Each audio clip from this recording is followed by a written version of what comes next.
Hello everyone.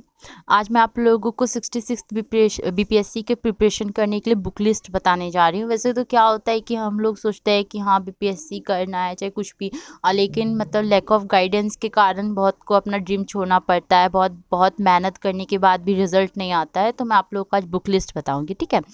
और एक और बात कि कोई भी एग्ज़ाम क्वालिफाई करने के लिए ये नहीं होता है कि बहुत पढ़ना है, बस ये चीज़ ध्यान में रखना होता है कि जितना पढ़ना है उतना आपको आना चाहिए, मतलब रिवीजन, ठीक है। रिवीजन और पहला और दूसरा ये नहीं कि भाई हम 14 घंटा पढ़ रहे हैं, उससे ऐसा कुछ भी नहीं है। आप मिनिमम आप पढ़िए, 2 घंटा पढ़िए, 3 घंटा, 4 घंटा, 6 आवर, अपना उस डिपेंड करता है आपका क्या है, जॉब में है कैसे, बट रोज़ पढ़िए, यही मैटर करता है। तो अगर ज्योग्राफी के लिए देखा जाए तो 6 से लेके 12 तक की एनसीईआरटी, ठीक है। ज्योग्राफी में वैसे तो मतलब सारे सब्जेक्ट के एनसीईआरटीज़ को अगर आप बहुत ज़्यादा मतलब आपका जो बैकअप है पीछे, मतलब वो बहुत ज़्यादा वीक है, तो आप एक बार बस पढ़ सकते हैं थोड़ा सा अपना समझने के लिए। लेकिन अगर आपको मतलब थोड़ा सा भी कुछ आता है तो आप ज्योग्राफी के लिए, लेकिन 6 to 12 एनसीईआरटी मस्ट है, तभी आपका कंसेप्ट बिल्डिंग हुआ, ठीक है। और रेफरेंस के लिए, क्योंकि अगर जैसे बीपीएससी है, जितना भी state public service commission exams होते हैं, उसके लिए मतलब महेश कुमार बर्नवाल आपको रेफरेंस में लेते चलना होगा कि मतलब कुछ इंपॉर्टेंट टॉपिक्स के चैप्टर्स वगैरह, और जो 6 to 12 एनसीईआरटी ये इनफ है। पॉलिटी के लिए तो एम लक्ष्मीकांत, जिसको तो सब बाइबल भी बोलते हैं, इसके लिए कोई एक्स्ट्रा बुक पढ़ने की ज़रूरत नहीं है। डीडी बासु, सुभाष सब कुछ भी नहीं, एम लक्ष्मीकांत पढ़ लीजिए, आपका पॉलिटी कवर। फिर हिस्ट्री में एंशियंट हिस्ट्री के लिए RS शर्मा, ठीक है। और मेडिकल हिस्ट्री के लिए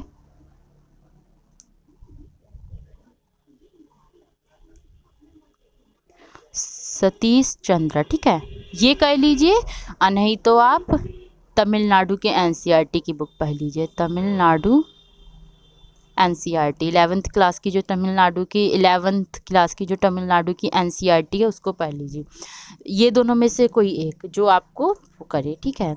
ये एंशियंट हिस्ट्री के लिए RS शर्मा, मेडिवल हिस्ट्री के लिए सतीश चंदा। नहीं तो आप तमिलनाडु की 11th की एनसीईआरटी पढ़ लीजिए। मॉडर्न हिस्ट्री को तो आप इग्नोर बिल्कुल नहीं कीजिएगा अगर बीपीएससी निकालना है तो, क्योंकि 40-35 क्वेश्चन, 30 क्वेश्चन तो इससे आ ही जाते हैं। तो इसके लिए आप स्पेक्ट्रम पढ़िए, भी बहुत इंपॉर्टेंट बुक है स्पेक्ट्रम, इसको इग्नोर नहीं किया जा सकता है। नेक्स्ट हम लोग आते हैं इकोनॉमिक्स के लिए। इकोनॉमिक्स में आपको एनसीईआरटी पढ़ना पड़ जाएगा, 11th 12th की एनसीईआरटी, ठीक है, ठीक है। और इसमें मृणाल्स के वीडियो कुछ वैसे कुछ इंपॉर्टेंट टॉपिक्स के लिए, और जहाँ पे आपको कुछ समझ नहीं आ रहा है तो आप मृणाल का वीडियोस देख सकते हैं। और मेन तो इकोनॉमिक्स में जो होता है वो करंट पार्ट ही रहता है, तो उसके लिए आप देख सकते हैं प्रतियोगिता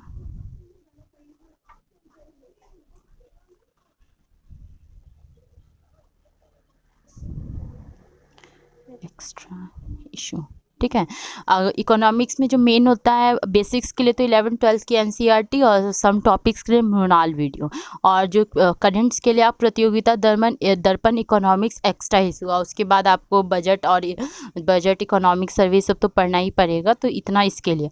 करंट अफेयर्स के लिए आप कोई भी मैगजीन पढ़ सकते, मतलब कोई भी करंट अफेयर्स का वो पढ़ सकते हैं न्यूज़पेपर, या तो आप इंग्लिश मीडियम के है तो हिंदू पढ़ लीजिए, हिंदी मीडियम के है तो दैनिक जागरण देख लीजिए, ठीक है। बट ये नहीं कि 2-2 घंटा तक न्यूज़पेपर ही पढ़ रहे हैं, बस एक ही हाँ दिन मतलब दुनिया में चल के आ रहा है, बस एक ओवरव्यू के लिए। और मैगज़ीन तो पढ़ना ही पड़ेगा।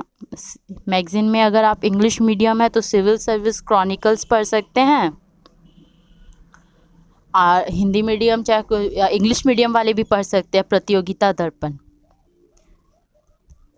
चाहे दृष्टि IAS की मैगज़ीन वगैरह भी पढ़ सकते हैं, वो भी बहुत अच्छी होती है करंट अफेयर्स के लिए। लेकिन कोई एक सोर्स, ये नहीं कि भाई सब पढ़ने लग रहे हैं।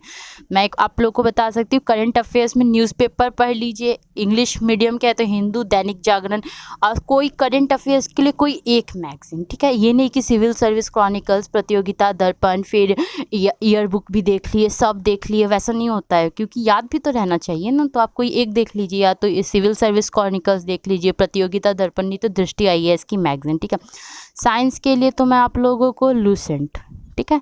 लूसेंट में ये नहीं कि जो लूसेंट का एक मोटा वाला आता है साइंस का बुक, वो नहीं। लूसेंट जो हम लोगों का आता है, लूसेंट जिसमें सारे चैप्टर मतलब सब चीज़ रहता है, history geography, history geography economics, वो वाला लूसेंट, उसका अगर आपने साइंस पढ़ लिया तो इनफ है।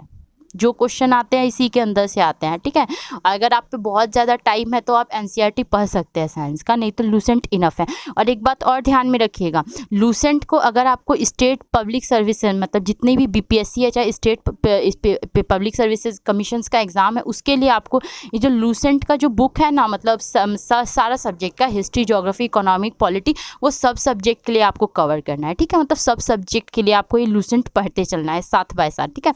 और साइंस के लिए लूसेंट काफ़ी है। अब बिहार के लिए आप लोग, बिहार के लिए तो या तो लूसेंट, बिहार की लूसेंट की बुक देख लीजिए, ठीक है, या आप देख सकते हैं केबीसी नैनो, नहीं तो इम्तियाज अहमद। इसमें भी मैं बोलूँगी कि इसमें भी सिर्फ एक, या तो आप बिहार का लूसेंट ही पढ़िए, नहीं तो केबीसी नैनो ही पढ़िए, नहीं तो इम्तियाज अहमद। लेकिन ये तीनों में से एक, ये नहीं कि तीनों बुक पढ़ रहे हैं, सिर्फ एक, ठीक है। और मैथ्स के लिए आरएस अग्रवाल, जिसमें हम अगर देखा जाए तो ज़्यादा अरिथमेटिक पार्ट रहता है, पूछता क्वेश्चन ज़्यादा एग्जाम में हमेशा अरिथमेटिक पार्ट से, जिसमें हम लोग देख सकते हैं profit loss, percentage, time and work, pipe and systems, ये सारी चीज़ें अरिथमेटिक से, ठीक है। तो इसी से पूछता है। तो फिर एक बार मैं और वो करवा देती हूँ कि देखिए लूसेंट का जो है, वो लूसेंट की जो बुक है जिसमें हिस्ट्री ज्योग्राफी इकोनॉमिक पॉलिटी, वो आपको पढ़ना है, मतलब वो तो आपको पढ़ना है, उसका बहुत अच्छा रिजल्ट है, वो तो पढ़ना ही है। लेकिन ज्योग्राफी के लिए 6 to 12 NCERT Mahesh Kumar Verma, polity के लिए एम लक्ष्मीकांत, हिस्ट्री के लिए ये एंशिएंट मेडिवल हिस्ट्री के लिए या तो ये पढ़ लीजिए आप, नहीं तो ये, दोनों में से कोई एक। मॉडर्न के लिए स्पेक्ट्रम, इकोनॉमिक्स के लिए 11-12 की एनसीईआरटी, मुरनाल्स के सम टॉपिक्स के लिए वीडियो, और ये करंट अफेयर्स के लिए, क्योंकि इकोनॉमिक्स का करंट अफेयर्स से ज़्यादा रहता है। ये करंट अफेयर्स का हो गया, साइंस का हो गया, ये बिहार का बता दिया। और क्या कहते हैं, और एक और चीज़ मुझे बतानी थी, हाँ, जैसे ये होता है कि भाई आप लोगों को मतलब होता है कि हाँ बीपीएससी जेपीएस जो भी क्वालिफाई करना है तो आपको घटना चक्र, भाई सब सब्जेक्ट के घटना चक्र कवर करने पड़ेंगे, ठीक है, होता है ना। और अगर एनवायरनमेंट के लिए मतलब वो तो यूपीएससी में एनवायरनमेंट का बहुत अच्छा खासा क्वेश्चन कवर होता है, पर अगर आप स्टेट पब्लिक सर्विस कमीशन और बीपीएससी के लिए आप एनवायरनमेंट का कुछ वीडियोज़ यूट्यूब पर सर्च मार के देख सकते हैं, उससे हो जाएगा, ठीक है। तो मैं ये बता रही थी कि हाँ होता है कि भाई बीपीएससी क्वालिफाई करना है तो पूरा घटना चक्र को आपको कम से कम 2-3 बार बनाना पड़ेगा। ये चीज़ होता है ना कि मतलब हर सब्जेक्ट का, ज्योग्राफी का, सब सब्जेक्ट का अलग अलग भी आता है। तो मैं आप लोगों को बता दूँ, ये जो घटना चक्र होता है ये एज अ टेस्ट सीरीज़ का काम करता है। अगर आपने पढ़ा ही नहीं कुछ, ठीक है, आपने मान लीजिए आपने पढ़ा ही नहीं, क्वेश्चन है रिवॉल्ट ऑफ 1857 है, उस चैप्टर को आपने पढ़ा ही नहीं और आप उससे घटना चक्र से क्वेश्चन बना दीजिएगा, तो क्या आपको लगता है कि आपका एग्जाम में हो जाएगा? क्या पता आपने घटना चक्र से वो चैप्टर में जो क्वेश्चन बनाए वो नहीं आए। तो चैप्टर पढ़ना ज़रूरी होता है, वो तो एक टेस्ट सीरीज़ का पार्ट है। तो आप चैप्टर पढ़िए, और चैप्टर जब आप पढ़ लेंगे तब आप प्रैक्टिस करने के लिए घटना चक्र का यूज़ कीजिए, एग्जाम क्लियर करने के लिए नहीं। और अगर आपको प्रैक्टिस करना है तो लूसेंट का ऑब्जेक्टिव बुक भी आता है प्रैक्टिस का, उससे भी कर सकते हैं बस, लेकिन पढ़ना ज़रूरी है। घटना चक्र वो बाद का चीज़ है, वो आप पे टाइम पे, सब पे डिपेंड करेगा, पर पढ़ना ज़रूरी है, ठीक है। ठीक है, तो आप मेहनत कीजिए, गॉड ब्लेस, अब आप लोग सक्सेसफुल होंगे जल्दी ही। Thank you.